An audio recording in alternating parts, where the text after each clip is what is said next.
All right, so, big week for us to get back to it, and certainly honoring a group of seniors that mean a lot to me personally, mean a lot to our program and a lot to our university. I think it's pretty safe to say that these guys have been a part of the best run, in UL history, certainly recent history. So, want to go out and play really well for those guys, and not just this game, but go finish on a high note. The last third of the season, they have been a huge part of the progress this team has made. And certainly you always want better results than what you have right now. But the team's made a lot of progress, and I think for us, these last 4 games, we have a chance to turn that progress into some more wins and more results that we want, and finish on a high note. And I told this group earlier in the year that I really believe that they can turn this thing into something that they're really proud of in the end. And I truly, absolutely believe that. And so for us, we're honoring a group that they're special, man. They're obviously really good football players, but they are great people. And their leadership has really carried this team and helped keep this team together. So that's always a tough day when the seniors are kind of being honored for their, I know it's not our last home game, but that's the way we're going to honor it, since it's a Saturday, so that we'll have a crowd that they deserve to take care of them and do it the right way. So it's those are always difficult days, just because how much they mean. And no team's ever the same. We talked a little bit about it today, and kind of something we're going to share with the team. You have to blaze your own trail, and you have to create your own path. And one of the things that we talked about was if the path is clear and it's easy, you're probably on someone else's. So that's all part of it. And these guys have been trailblazers, and they've created their own path, and I'm proud of them for it. I guess, how do you compartmentalize a lot of those emotions that you talked about of, how special the senior class is, and I guess just shift focus and to say, look at what the task is at hand this week? I think during the week it's easy, but before the game it's pretty difficult, because you're, shoot, everybody remembers their last, their senior night. Everybody remembers the last time at home, vividly. And how much it means, and like I said, no team is ever the same. So there's just all kind of emotions that go into it, but you have to try to manage it and do the best you can to go out there and go play. Once the ball's kicked off, everything kind of settles back in. That's the way it always is. No matter, people talk about the excitement to go play a game, and that's all fine and good. But once the ball's kicked off, it turns into, okay, have we prepared well? Can we go out there and make some plays and capture some momentum and do some things to kind of play the game the way it needs to be played to win? So, it's in the week it's easy because it's business as usual. Right before the game it's tough, but then once it kind of starts, it settles back in. So it's kind of just a little bit up and down, but we'll prepare really hard. We'll work really hard this week to get ready to go, so those guys can go out there and go have some success. Y'all played quite a few at the end of Arkansas State game, but with 4 games left, is there like a plan for how many guys you're going to try to get in, or is that still like a game away to really have all that? Well, there's some guys that you say, well, look, this game, we need to get them ready to play, and particularly, in some spots where you're a little bit banged up, you feel like, okay, well, this is a game where you got 4. Some of these guys have played in 1. You got 3 left. A guy like Zylan Perry is a guy that this week we're gonna get him ready to play. We would play him in a game this week if the situation presents itself. So there are some things like that, where you can see some of those guys getting an opportunity to do that. But it's kind of case by case, and, kind of depends on the flow of the game a little bit too.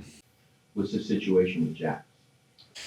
Yeah, he's still doubtful right now. So, that was kind of a little bit of a surprise after the Arkansas State game. We thought he was going to be ready to play against Southern Miss, and then, really, on the short week, we were trying to take it easy. And the day we were, on Wednesday when we were going to travel, he couldn't even really fully participate in the walkthrough. And it was just like, well, that's not going to work. So he's doubtful right now. We will practice today. So they've had the weekend off, which is good for most of them, but we'll practice today. Don't see him really being able to fully participate in practice today. So he'd be doubtful for this week.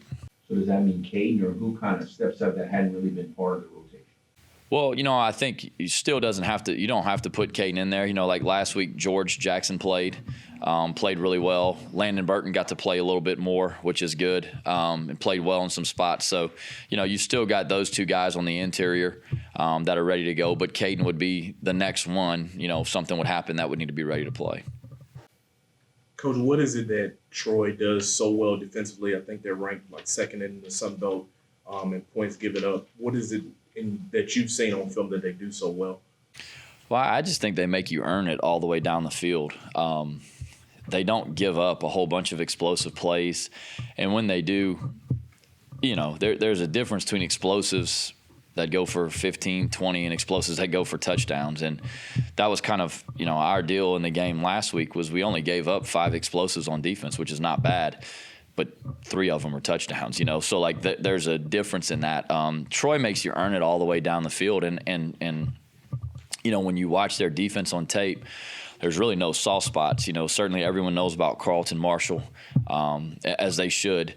But their defensive line is really good, right? It doesn't matter how good you are at linebacker. If you don't have a D-line that can win one-on-ones, that can take up double teams and do those things, you're going to get fit on at the second level at linebacker. And then on the back end, I think they do a really good job. I mean, they make you throw the ball in front of them, and they tackle well. They get you on the ground. They don't give balls up over their head. On the back end, they play good defense, and they keep it all in front, and they tackle really well, and they run well. So they're just a really good defense from front to back. I think they've got a good scheme for what they have, the players that they have, and their players go out there and they play, man. They roll some guys in there. They have some depth, particularly on the D-line and at the edges. They have some guys that pass rush really well, so they get you in third downs. They're going to cut them loose, and then they play really good against the run too. So that they've got a good unit. I mean, they had good pieces last year, and we knew that when we played them. I know. We scored 35, but it was not an easy 35. There were some plays that had to be made, and it was tough sledding there at times. So they've got a good defense. And this year, I think they're not giving up the big plays, which last year they gave up some big ones that kind of would help you kind of get a little momentum. This year they're not. They're playing really good team football, and on defense, I think that's where it starts for them. And on offense, they protect the ball. They throw it probably more than you'd think, with the way they play defense and some of the scores they have, but it's ball control. Quarterback does a good job, and they've got a really good receiver, 15 that they get the ball to. And then their running backs, I think, do a hell of a job. They know when to get vertical. They know when to finish runs. And, they play good football. They really do. Coach, talk about the ability of your offense the last couple of weeks to really get the chunk plays down the field, especially Ben and Michael Jefferson Thursday night.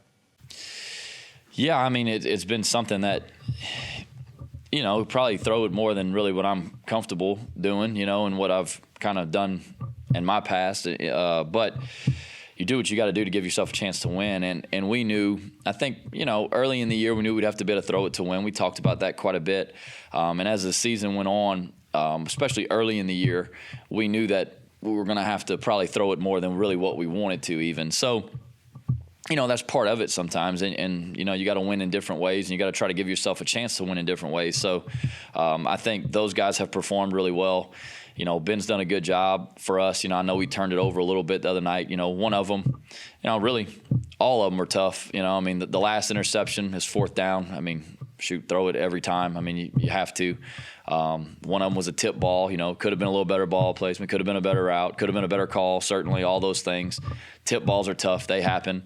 And then really the first one of the game, it was really a heck of a play by the safety to drive it and make that interception. It was really a hell of a play. So, you always come back to those things. And yes, we need to do a better job protecting it. But for the most part, the guy's done a really good job of giving us an opportunity to win, and those big plays have been a part of it.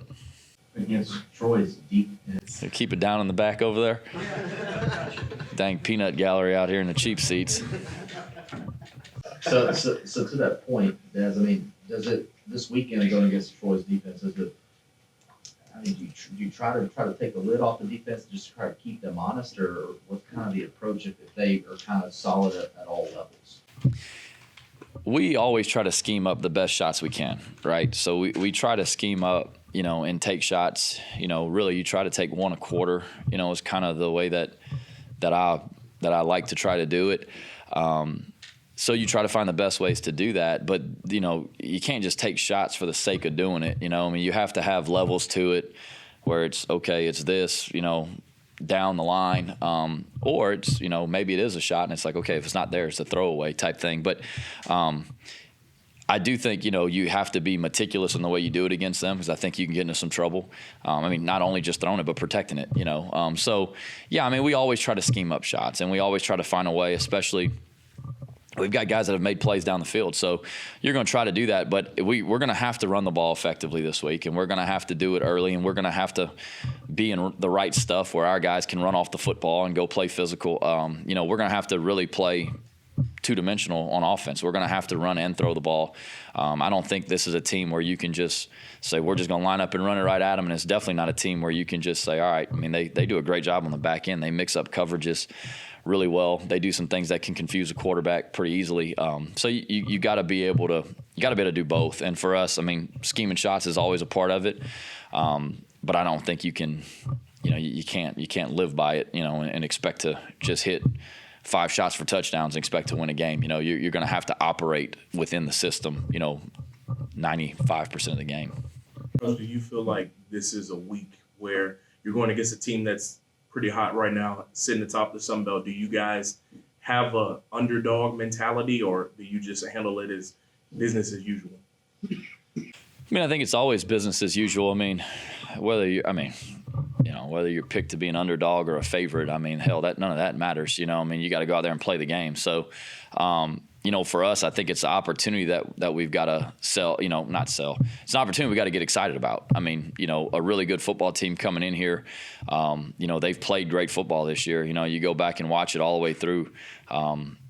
They've played really good ball, and they have a really good football team. So it's an opportunity that, if you got to sell it for us to be excited, then we got a problem. Our kids will be excited to go play. They know Troy's a good football team. They watch the tape, they see it, they know what's going on in the conference. So, we'll be excited. I don't think you have to make it more than it is. I think you got to go out there. I think you have to handle the emotions of the day really well, and you're going to have to go play well, and our guys know that. Of the 5 explosives that you gave up in Hattiesburg, were they like they caught you in the right defense, or did they just make great plays, or did you have miscommunication? How would you kind of classify those? I mean, really, a couple of them were great plays. The glance route to one on the long touchdown, the ball was a little behind him. The guy, made a great catch on the ball. We were a little bit out of position. We kind of overran it a little bit in the secondary, and then he did the rest. I mean, it was a pretty impressive play.